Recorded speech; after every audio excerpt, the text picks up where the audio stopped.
तो hello guys, आ चुके हैं हम अपने लैपटॉप स्क्रीन पर। तो यहाँ पे जाके हमको सिंपली कोई भी ब्राउज़र ओपन कर लेंगे। मैं सीधा क्रोम अपना ओपन कर लेता हूँ। क्रोम ओपन करने के बाद यहाँ पे NVSP साइट आपने खोल लेनी है, NVSP, ठीक है। NVSP साइट खोलने के बाद ये देखिए यहाँ पे आप लिख के आ जाएगा नेशनल वाटर सर्विस पोर्टल, ठीक है। इस पर क्लिक करेंगे हम नेशनल वाटर सर्विस पोर्टल पर, ठीक है। यहाँ पे क्लिक करने के बाद देखिए ऐसी साइट आपके सामने खुल जाएगी। तो यहाँ पे देख सकते हैं, यहाँ पे तमाम ऑप्शंस आ जाएंगे, search, enrollment form, track application, हर एक ऑप्शन आ जाएगा। इन सबको हम साइड में रखते हुए सीधा आपको बताते हैं आपने क्या करना है।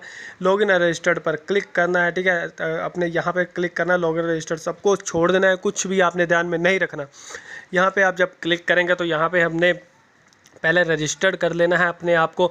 अगर हम रजिस्टर्ड नहीं है तो तभी हम मतलब आगे इसको चला पाएंगे। पहले रजिस्टर्ड करना पड़ेगा, तभी आप अप्लाई कर पाएंगे। रजिस्टर्ड करने के लिए ये देखिए नीचे ऑप्शन है, यहाँ पे आप क्लिक करके आप रजिस्टर हो सकते हैं। सबसे पहले आपने यहाँ पे अपना मोबाइल नंबर डालना है। मोबाइल नंबर डालने के बाद एक कैप्चा फिल करना है, फिर सेंड OTP करना है। सेंड OTP करने के बाद OTP आ जाएगा, वहाँ से आपको मोबाइल नंबर पहले वेरीफाई हो जाएगा। तो सबसे पहले चलिए मैं अपना मोबाइल नंबर वेरीफाई कर लेता हूँ और फिर मैं आपको बताता हूँ कि आगे आपने क्या करना है। तो ये सिंपली अपने मोबाइल नंबर में कैप्चा डाल कर ये OTP मुझे आ चुका हुआ, तो सीधा सिंपली मैं यहाँ पर OTP अपना भर दूँगा। OTP भरने के बाद मैं सीधा अपना मोबाइल नंबर जो है वो वेरीफाई कर लूँगा। तो देखिए मैं अपना मोबाइल नंबर सीधा वेरीफाई करने लगा। मोबाइल नंबर मेरा वेरीफाई हो गया है। उसके बाद ये ऊपर देखिए पॉपअप खुल के आ गया। उसके बाद ये नीचे आप देख सकते हैं, यहाँ पे लिखा हुआ है I have epic number, I don't have epic number. तो एपिक नंबर वो होता है जैसे कि आपने पहले ही वोटर कार्ड बनाया हुआ है। अगर आपने पहले बनाया हुआ तो आप यहाँ पे कर सकते हैं, अगर नहीं तो मैं सिंपली पहले ही बार बनाने वाला हूँ, फ्रेश बनाने वाला हूँ। तो यहाँ पर मैं I don't have epic number पर क्लिक करूँगा। वहाँ पर यहाँ पे पर्सनल डिटेल्स डाल दूँगा। मैं पहला फर्स्ट नेम डाल दूँगा, लास्ट नेम डाल दूँगा, email ID डाल दूँगा, पासवर्ड डाल दूँगा। उसके बाद रजिस्टर्ड कर लूँगा। तो सिंपली मैं सब कुछ यहाँ पे फिल कर लेता हूँ पहले, ठीक है। तो पहले आपको बता दूँ सब पासवर्ड जो है वो आपने कैसे डालना है।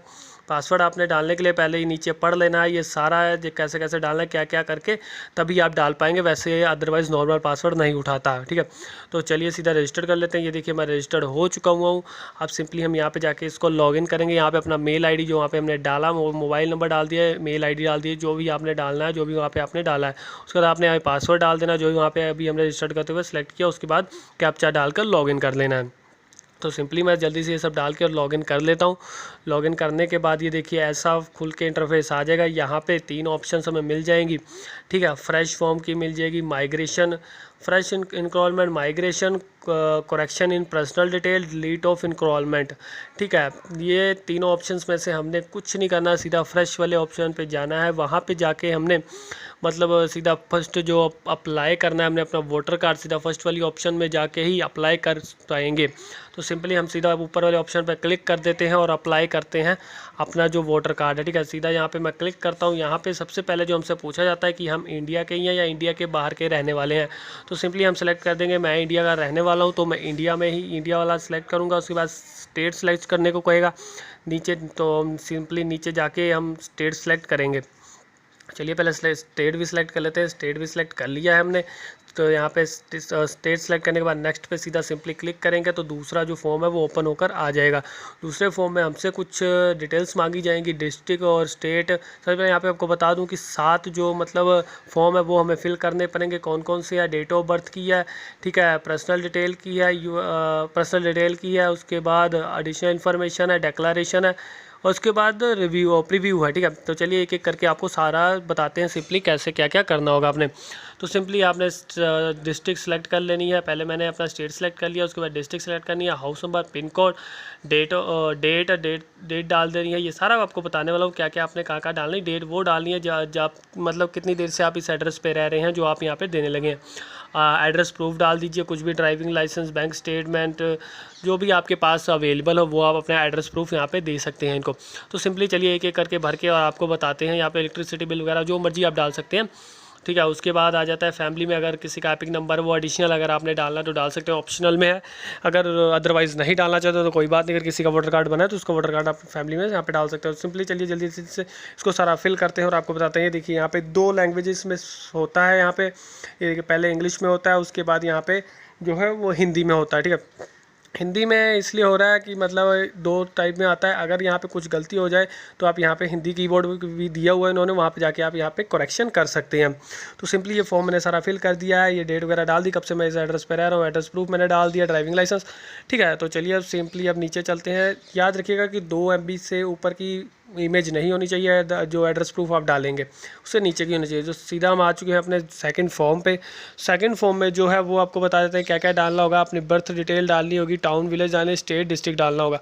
तो चलिए मैं जल्दी से यहाँ पे सब कुछ डाल देता हूँ और आपको बताता हूँ कैसे आपने मतलब क्या क्या डालना होगा। स्टेट, डिस्ट्रिक्ट और वो, और यहाँ पे एज प्रूफ में आपने डाल देना है अपना बर्थ सर्टिफिकेट डाल सकते हैं, पैन कार्ड डाल सकते हैं, पासपोर्ट डाल सकते हैं, ड्राइविंग लाइसेंस डाल सकते हैं, और Aadhaar issued by UDI Aadhaar card भी अपना डाल सकते हैं। जो भी आपके पास अवेलेबल वो आप अपने एज प्रूफ में डाल सकते हैं, ताकि उनको पता चल जाए कि आप मतलब 21 साल के अगर ऊपर होंगे तभी इसकी ज़रूरत होगी डालने की, अदरवाइज़ आप ना भी डालें तब भी कोई बात नहीं। तो सिंपली यहाँ पे आप डाउनलोड एज डिक्लेरेशन तब करेंगे जब आप 21 साल से नीचे ऊपर के होंगे तब। अगर आप 21 साल के हो चुके हुए तो आप ऑलरेडी यहाँ पे इसको कर सकते हैं। डिक्लेरेशन फॉर्म यहाँ से डाउनलोड हो जाता है। यहाँ पे सिंपली आपने डालना है, अपना नाम डालना है, अपना स्थान डालना है, कहाँ के रहने वाले हैं, कब से रह रहे हैं, ये सब यहाँ पे अपने फिल कर देना। सिंपली हिंदी में है, तो अगर आप 21 साल के ऊपर के हैं तभी ये फॉर्म फिल करिए। अगर आप 21 साल के हो चुके हुए हैं तो कोई ज़रूरत नहीं है इसका मतलब ये फिल करने की डिक्लेरेशन फॉर्म, ठीक है। उसके पहले मैं तो मतलब मैं नहीं फिल करूँगा, मैं सीधा यहाँ पे अपना वो डालकर साथ सीधा एज प्रूफ डिक्लेरेशन, ठीक है, यहाँ पे मैं डाल देता हूँ, ठीक है। मैं यहाँ से आप डाल सकते हैं, ठीक है। तो चलिए सिंपली से अब इसको फिल कर लेते हैं सारा, और उसके बाद आपको दिखाते हैं नेक्स्ट फॉर्म में जाते हैं, ठीक है। तो बर्थ सर्टिफिकेट वगैरह ये मैंने यहाँ पे अपना पैन कार्ड या जो भी मैं डालना चाहूँ वो डाल सकता हूँ। तो ये देखिए सिंपली यहाँ पे मैंने सारा भर दिया है, मतलब डेट ऑफ बर्थ भी डाल दी है, टाउन विलेज भी डाल दी, स्टेट भी डाल दी और डिस्ट्रिक्ट भी डाल दी है, ठीक है। यहाँ पे मैंने अपना पैन कार्ड डाल दिया है एज के, तो मतलब एज प्रूफ के लिए। सिलेक्ट यूअर, ठीक है, यहाँ पे क्या है, सिलेक्ट यूअर असेंबली, असेंबली आपने सेलेक्ट करनी है जो भी आपकी असेंबली पड़ती हो, ठीक है। असेंबली डालने के बाद यहाँ पे आपने पर्सनल डिटेल, अब यहाँ पे आ चुकी है, यहाँ पे पर्सनल डिटेल में नेम डालेंगे, ठीक है। अगर आपका सर नेम डाल देना है, उसके बाद जेंडर डाल देना है। जेंडर डालने के बाद रिलेशन टाइप अपने फादर मदर किसका डालना चाहते हैं, रिलेशन जो भी फादर मदर वाइफ जो भी आप डालना चाहते हो वो यहाँ पे सेलेक्ट कर लेंगे। उसके बाद यहाँ पे अपलोड डॉक्यूमेंट यूर फोटोग्राफ, एक आपने अपना फ़ोटोग्राफ अपलोड कर देना है इसमें, ठीक है। तो सिंपली ये सारा भर के मैं आपको आगे दिखा रहा हूँ। सिंपली ये सारा मैं ब्लर करूँगा क्योंकि मैं पर्सनल इन्फॉर्मेशन जो है वो आपको नहीं दिखा पाऊँगा। ऐसे मैं बता दिया है क्या क्या आपने भरना है, तो सिंपली मैं इसको ब्लर करूँगा, ठीक है। ऐसे आप भर लीजिएगा ये जो यहाँ पे दिया हुआ है। अगर कोई दिक्कत परेशानी आती है तो आप मुझे कमेंट में भी करके एक बार पूछ लीजिएगा, तो मैं आपका जो कमेंट वो पढ़ के रीड कर लूँगा। उसके बाद मैं नेक्स्ट कर देता हूँ। ये सारा फिल करने के बाद उसके बाद आ जाता है एडिशनल इन्फॉर्मेशन। ये आप स्किप कर सकते हैं, इसकी कोई ज़रूरत नहीं है डालने की, ठीक है। तो सिंपली हम जाएंगे अब सीधा 4th पे डिक्लेरेशन पे, वहाँ पे देखते हैं कि आपको क्या क्या फिलअप करना होगा। डिक्लेरेशन पे सीधा आपने जाना है, I have application of induce of name the electrical for, ठीक है। यहाँ पे आपने ये डाल देना है कि आपकी जो प्लेस है, जिस प्लेस से आप यहाँ पे अप्लाई कर रहे हैं, डिक्लेरेशन में कौन सी प्लेस से आप अप्लाई कर रहे हैं। सिंपली जब आप ये सब फिल कर देंगे, ठीक है, जहाँ से आप कर रहे थे उस मतलब यहाँ पे आप जैसे हम बनवाने जाते हैं अपना मतलब वोटर कार्ड, तो एक हमें फिजिकली फॉर्म दिया जाता है जो हमने फिल करना होता है। सिंपली वही फॉर्म हमने यहाँ पे फिल किया। ये देखिए सारा यहाँ पे आपके पास शो हो रहा है कि यहाँ पे जो आपने सब कुछ भरा है। फॉर्म नंबर 6 होता है, इसका फॉर्म नंबर 6 होता है। तो ये देखिए यहाँ पे सारा इस फॉर्म में नोट लिख होकर नोट डाउन हुआ है। अगर आपको फिर भी कुछ गलतियाँ लगती हैं तो उसको यहाँ पर जाके आप एडिट कर सकते हैं। सिंपली इस फॉर्म को पूरा ध्यान से रीड कर लीजिएगा। रीड करने के बाद एक एक चीज़ देख लीजिएगा कोई चीज़ गलत तो नहीं है, ताकि बनाने के बाद आपको कोई तंगी ना आए उसको एडिट वगैरह करने की। बस सिंपली आप एक बार इस पर नज़र मार लीजिएगा। ऐसे सिंपली फॉर्म यहाँ पे फिर अगर आपका सब कुछ सही है तो यहाँ पे 1-2 बटन मिलते हैं बैक और सबमिट का, तो सीधा हम सबमिट कर देंगे। सबमिट करने के बाद जो हमारे पास एक आईडी आएगी, ठीक है, इनरोलमेंट आईडी आएगी जो हमने नोट करके रख लेनी है। सिंपली मैंने यहाँ पे सबमिट कर दिया है। अभी देखता हूँ क्या मतलब थोड़ा टाइम ले रहा है। देखिए इनरोलमेंट आईडी आ गई है, रेफरेंस आईडी आ गई है हमारे पास। ये आपने नोट करके कहीं पर भी रख लेनी है या कॉपी करके कहीं भी रख लेनी है। इसको याद रखना है ताकि आप इसको अपने जो एप्लीकेशन है इसको ट्रैक कर पाएंगे कि हम मेरी एप्लीकेशन कहाँ तक पहुँची है, क्या क्या प्रोसेस हो चुका हुआ है मेरी एप्लीकेशन में, ठीक है। तो ये सारा ये आपने जो करना है, इसको कॉपी करके रख लीजिए आईडी को, या कुछ भी कर लीजिए, ठीक है। जैसे मैं कॉपी करके रख लेता हूँ, उसके बाद आप अगर ट्रैक स्टेटस पे जाएंगे तो जब ये नंबर डालेंगे, ये मैं आगे आपको बताने वाला हूँ, जब ये आप नंबर डालेंगे तभी आपका जो है आपका ये वोटर आईडी कार्ड जो है वो ट्रैक हो पाएगा, अदरवाइज़ नहीं हो पाएगा। तो ये देखिए यहाँ पे जैसे मैं यहाँ पेस्ट कर देता हूँ, तो ये देखिए यहाँ पे अभी हुआ है सबमिट, मतलब ये मेरी सारी डिटेल आ गई है, और जो मेरा वोटर कार्ड है वो अभी सबमिट हुआ है। उसके बाद BLO अपॉइंटमेंट के लिए जाएगा, उसके बाद फील्ड वेरिफिकेशन के लिए जाएगा, उसके बाद पता लगेगा कि मेरा जो है वो एक्सेप्टेड हुआ है या रिजेक्ट हुआ है उसकी तरफ से। अगर रिजेक्ट होता है तब भी हमारे पास SMS आ जाएगा, अगर सक्सेस होता है, एक्सेप्टेड होता है, तभी हमारे पास SMS आ जाएगा। तो इसमें जो इसका टाइम पीरियड होता है वो 1 महीने से 3 महीने का होता है बनने का, ठीक है। इसके 1 महीने से 3 महीने लगते हैं ये वोटर आईडी कार्ड बनने पर।